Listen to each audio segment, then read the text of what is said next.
Coming up on WUFT News First at 5, a live look as students rally at the University of Florida in support of Palestine, and why the governor says Students for Justice in Palestine must shut down.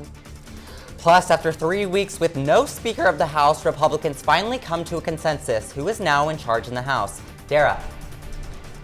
We had highs in the mid-80s today, above average. I'll let you know how long this warmth is going to stick around coming up. First at 5.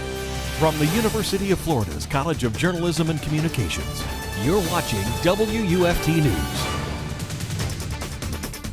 Welcome to WUFT News First at 5. I'm Teitel. And I'm Korinek. Thanks for joining us. Tensions continue to grow both overseas and right here in north central Florida as war rages on between Israel and Hamas. And today, several UF organizations have teamed up to rally against the violence and fight back against a new demand from the governor. We're bringing you team coverage of the Saga. We begin with WUFT's Charlize Ramos live at the site of tonight's protest. Charlize, this group is demanding the university take action? That is the point the groups out here want to make through this meeting. I'm currently at 13th Street and University Avenue, where UF Students for Justice in Palestine group and other organizations have united to host a walkout. Those here are demanding the university divest from Israel and for President Ben Sasse to condemn the genocide of Palestinians. The walkout starts here and will end with a vigil in Turlington Plaza. I'm going to stay out here so I can ask people a few questions about why they feel this is important. We plan to have a wrap-up on the event tomorrow at 5. Reporting live, Charlize Ramos, WUFT News. Our team coverage continues with WUFT's Kennedy Mason live at Turlington Plaza, where the protest will end. Kennedy, you combed through the letter from the state university system that outlines the governor's demands? Yes, UF's chapter of Students for Justice in Palestine is gathered outside of campus right now. Ironically, this meetup comes after the state's university system set the first U.S. ban on a pro-Palestinian student group. A lot of this stems from an attack on Israel on October 7th, where roughly 1,400 people died. The State University System of Florida sent out a memo Tuesday pertaining to the National Students for Justice in Palestine, stating, based on the National SPJ's support of terrorism, the student chapters must be deactivated. 2 expert opinions, 1 topic. The first opinion from Shabbat UF Program Director Aaron Notick. They're shutting down particular groups that have been found to be violating the law as far as providing material support to recognized terrorist organizations. The second opinion from UF Professor of Holocaust Studies, Norman Goda. Hamas is a terrorist organization that is trying to pass itself off as a resistance organization. According to the University of Florida's SPJ chapter, it is not banned, it's encouraged by the governor to stop. And the statement also reads, these 2 student chapters may form another organization that complies with state statutes and university policies. If they want to belong to another organization and continue with these narratives, I believe that the chancellor's message allows them to do such a thing. The University of Florida's SPJ chapter sent a statement which reads, we find the recent attempt by the DeSantis administration to shut down our chapter as disgraceful. The group also states, we reject the basis in which Governor Ron DeSantis defies the Constitution by limiting our right to freedom of speech. According to the UF SPJ chapter, administrators have not reached out about a decision to ban the organization. And like I said, students are gathered in support of Palestine. Reporting live in Gainesville at the University of Florida campus, Kennedy Mason, WUFT News. Blindfolded teddy bears holding pictures of children taken hostage by Hamas were placed at central Tel Aviv Square. The display was dedicated to about 30 kids, some as young as 9 months old, who were abducted after Hamas militants infiltrated southern Israel on October 7th. Israel's military today said 222 people were taken hostage by Hamas in Gaza during the attack, but 4 hostages have been released. The health ministry says more than 5,700 Palestinians have been killed in the war, including about 2,300 children. It's just unbelievable. There's like no words, because even with the blood on it, you can see in the blindfolds. I mean, it just raises. It's very symbolic for me of the capture and the captivity of innocent children. and it's completely heartbreaking. The fighting has killed more than 1,400 people in Israel. According to the Israeli government, mostly civilians were killed during the initial Hamas attack. The United Nations warned the healthcare system in Gaza is failing and may be forced to stop operations there today as fuel runs out. Right now, they are housing more than 600,000 in shelters in 150 different facilities. Those are people displaced within Gaza. For continued coverage on the Hamas-Israel conflict, check out our website at WUFT.org. There you'll see a gallery of the photos from the rally, and make sure to tune in at First at 5 tomorrow for a full recap. We're experiencing a wave of a milder weather, but that could soon change. WUFT's Derrah are tracking some showers. Yes, Jared, outside of the Ben Hill Griffin Stadium, we're looking at mostly sunny skies. We have winds from the east coming at us at around 14 miles per hour with the highest wind speeds along the east coast, which is pushing in a couple of showers, but nothing that'll impede on your evening plans this weekend. Just a few showers making it to the east of I-95. But other than that, we're looking at dry conditions this evening, partly cloudy skies overnight, and then temperatures cooling down into the upper 60s. So it's going to be gorgeous weather. It'll continue to be breezy, though. We'll talk about tomorrow's rain chances. I'll give you an update on the tropics, and we'll talk about the even warmer weather we're expecting this weekend in just a couple of minutes. After 3 weeks and multiple failed nominations, the House of Representatives elects a new Speaker of the House.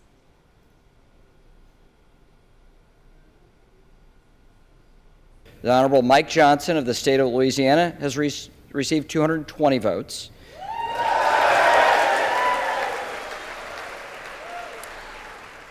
Republican Representative Mike Johnson, who serves Louisiana's 4th District, won the speakership in a 220 to 209 vote. Johnson is the 4th Speaker nominee for the Republican Party after former Speaker Kevin McCarthy was ousted from the role 3 weeks ago. Florida's District 3 Representative Kat Kammack voted in his favor. Johnson received unanimous support from all Republican representatives present for the vote. A suspect who was shot by a Marion County Sheriff's deputy after running from a traffic stop died in the hospital this afternoon. Authorities say 26-year-old Rasheem Edwards was driving a dirt bike near the intersection of Mary Camp and Emerald Road when he was pulled over. MCSO deputies say Edwards ran toward a field that was hosting a sports practice. Investigators say the suspect reached for a gun on their hip and was shot by the deputy. The deputy is on paid leave while FDLE investigates the incident.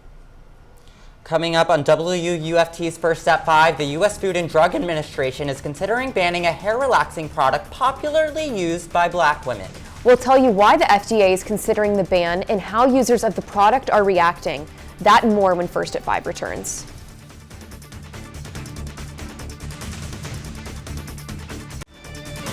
You're watching WUFT-TV News. The Food and Drug Administration is proposing to ban formaldehyde, a drug found in many hair straightening and hair smoothing products. WUFT's Bianca Smith is live in the studio, and Bianca, the move is getting mixed reviews. Yeah, that's right, guys. Hair relaxers, mostly used by black women, help straighten their thick curly hair. I spoke with 2 young women about the ban and whether they believe it was the right move. That's my choice to make, and that's nobody else's. Hair comes in different styles, colors, and textures. Some women have naturally pinned straight hair, while others use tools and products to achieve their goal. One goal is to have straight, silky hair, and to get it, black women use hair relaxers. While it does achieve the desired goal, formaldehyde is one of the ingredients used, and the FDA says that the chemical is linked to a long list of health concerns like cancer risk and breathing problems. Emily Perry, a student at the University of Florida, tells me that she's been relaxing her hair for years and doesn't plan to stop. And it helps me to be able to manage my hair a little bit better and take care of it. And also it saves me time too. The National Institute of Health published a study showing that black women may be more susceptible to uterine cancer since they use the product at a higher rate. Since relaxing her hair, Perry says that she has felt more empowered. And although they're at risk, she will still continue to relax her hair. I at least see it as there are a lot of different things, unfortunately, in our environment that can, at too much risk or with too much exposure, can harm us. And so it's kind of the thing of you have to just kind of do what you feel is best for you. Relaxers have also been known to damage hair, leaving the ends brittle and even causing balding spots. Jay Hodge says that she has relaxed her hair out of insecurity and now is learning to embrace her natural hair. Because I also knew like how bad it was for my hair too, and I still continue to do it because even though like the cancer thing's probably new, like there were other studies around at the time saying how bad it is for your like not just your hair, your skin. Hodge says that she's actually against relaxers, but feels weird that the government is able to control what's in her hair. The proposed rule takes a step towards raising awareness about the potential harms that formaldehyde can cause. If the ban goes through, it is expected to go into effect April of 2024. Reporting live in the studio, Bianca Smith, WUFT News. Citizens are voicing their opinions about statewide issues to the Alachua County Legislative Delegation today. This afternoon, Santa Fe College hosted the annual hearing ahead of the 2024 regular legislative session. First on the agenda was the 2024 delegation chair. The delegation voted unanimously for Representative Chuck Brannon to take the position. Topics discussed by attendants included women's health care, education, and the GRU takeover. The president of the Alachua County League of the Women Voters spoke to this crowd about her concerns. The legislature has been passing laws that are not in keeping with the views of the majority of Floridians. The 2024 regular legislative session will be held in Tallahassee on January 9th. A bailiff is being recognized for saving a man's life at the Putnam County Courthouse. Putnam County Sheriff's officers are honoring Corporal Jim Davis, who noticed a man was showing symptoms of a stroke. They say Davis was talking to the man when his speech started to slur. Davis helped him see rescue personnel, who took him to a trauma center, who determined the man had a mini stroke. He is now recovering at home. Derrah. We have a ridge of high pressure building in this weekend that's going to increase those temperatures. We'll talk about how warm it's about to get when I see you on the other side of the break. You're watching WUFT-TV News. Here's a live look over Marion County right now. You can see those clouds building in due to that easterly flow. Now temperatures are sitting in the mid 80s, 82 in Gainesville, 79 in Palatka due to those winds, having things along the coast feeling a little bit cooler, 83 in Ocala and 82 in the Villages. Now these winds are pushing in a couple of showers that are making it to the west of I-95, a few light showers in Jacksonville, and then a couple of sprinkles just to the north of I-10, but otherwise we're looking at dry conditions this evening, so it's going to be really nice outdoors, partly cloudy skies with lows in the mid 60s. 65 is the low tonight in Gainesville, with those temperatures sitting in the low 70s along the coast due to that increased moisture. Now tomorrow will be a couple of degrees less warm. 83 will be the high tomorrow in Gainesville, upper 70s on St. Augustine. And as you plan your day, it's going to be another gorgeous day to spend time outside. It'll be breezy,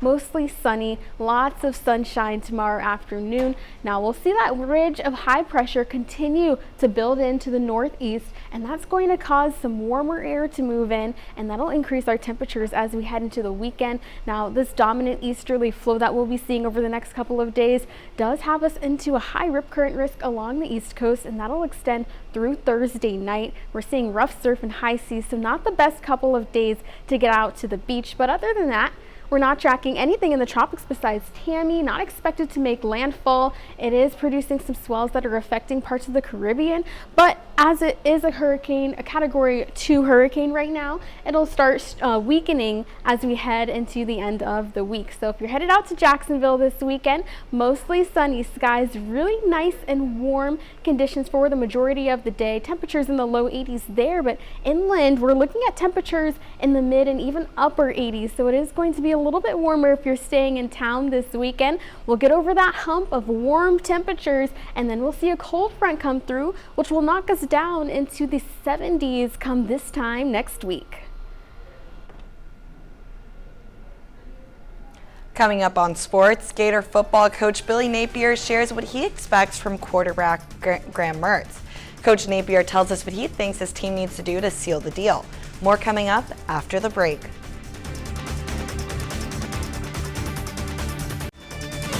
You're watching WUFT-TV News. Welcome to sports. I'm Cristina Santiago. It's almost time for the biggest SEC showdown. Gators football is hoping to continue its winning streak when facing the Georgia Bulldogs. Florida coach Billy Napier says that he will need another big performance from quarterback Graham Mertz to take down the two-time reigning champs. Playing well at quarterback is certainly a big part of the puzzle, right? I mean, if you're going to put this thing together. And I think the key is going to be that we play well around the quarterback. I think at each position group, there's unique challenges relative to the plan that will be really, really important. In Florida's last game when facing the Gamecocks, Mertz threw a career high of 423 yards, leading the Gators to victory. Kickoff will be at 3:30 on Saturday. The number 19 Gator volleyball team remain on the road for the third week straight. Tonight they will take on the Ole Miss Rebels. Florida is coming off a 4-set win against the Texas A&M Aggies, while Ole Miss is looking to bounce back from their 5-set loss to Mississippi State and break their 7-game losing streak. First serve is slated at 7. It's the SEC showdown of the season as Gator soccer closes out their regular season against the number 13 South Carolina Gamecocks.